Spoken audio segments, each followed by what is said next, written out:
Hey guys, welcome to my YouTube channel.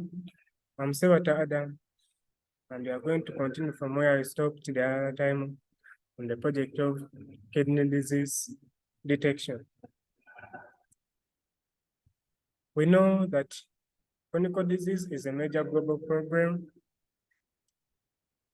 because earlier detection of the chronic disease allow appropriate regulation screening is recommended for the global population.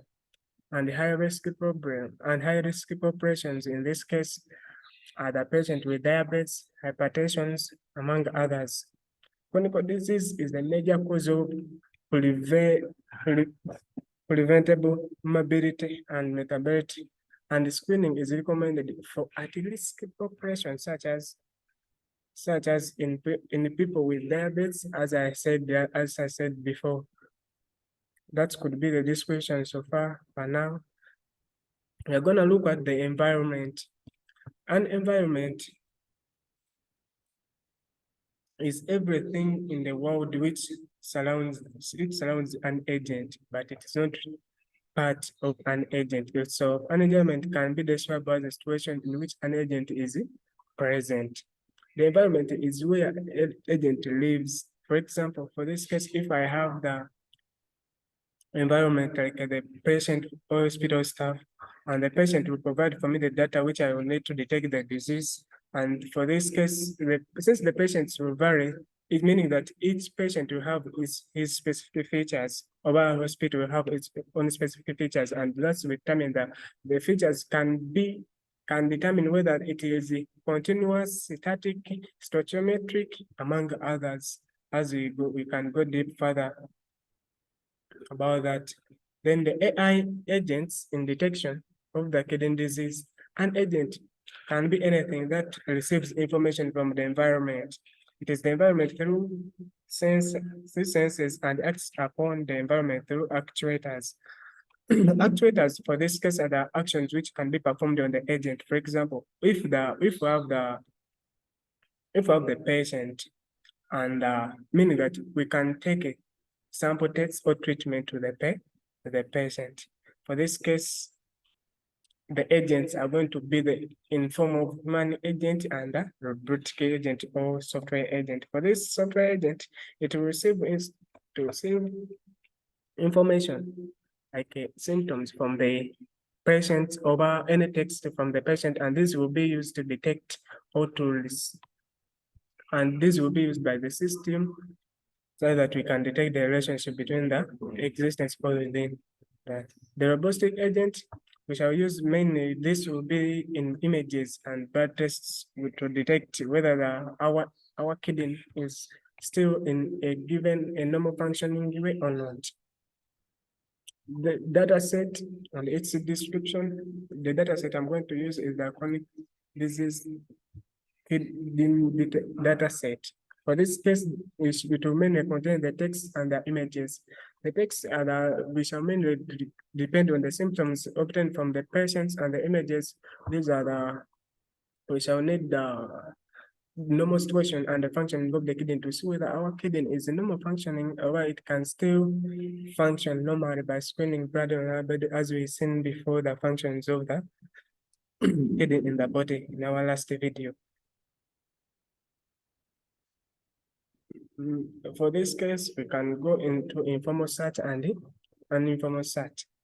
Informally, to solve a problem, we are looking for sequence of actions that achieve a goal and interested in that action which is optimal by some criteria. For example, if a person has a kidney infection, there may be many ways to detect a diagnosis of disease from a given point, but we are looking for a simplest way and a convenient way to detect the disease. That's why we have these two forms of search: the uninformed research and informed research. For uninformed research, if we enter the data into the system or to detect the disease, we don't need any additional data. That will help with the system. Mean that it will depend on the system to decide whether the person or the patient has a kidney infection or not. And that's all about the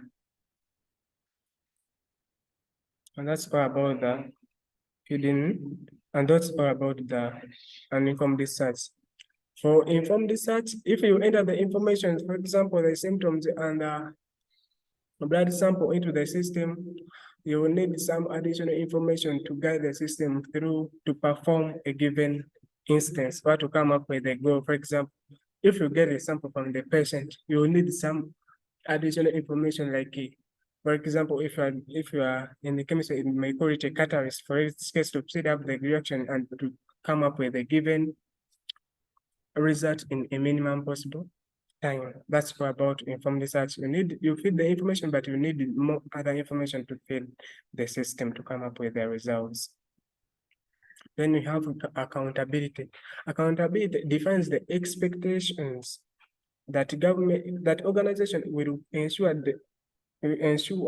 for the proper functioning without their life cycle of the AI system that's designed and operated to deploy in accordance to their roles in particular. In this case, for example, by providing a document, in this case, accountability can be applied by understanding the data.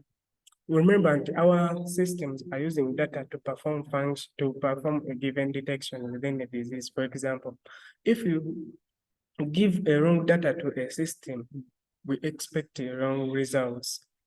It's important to have documentation of how data is being used in two different stages of the system. When data is being used to build the underlying model and while the AI model is actually upon.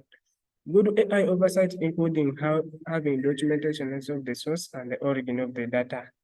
That's all about understanding the data of the AI. That's all about accountability.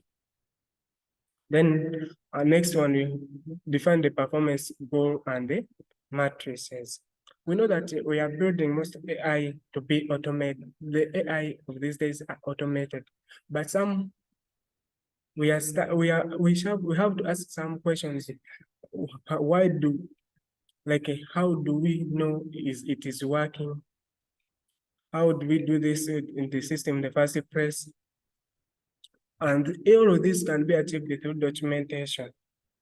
Performing risk goals, management and those evaluating this system must be able to ensure that an application meets its intended goals. That's all about defining the performance goal. And if these are documented carefully, then we shall be able to review and monitoring your plan. That's what accountability is. And the other point, that's another point. Review and monitoring your plan. AI is not considered to be a set.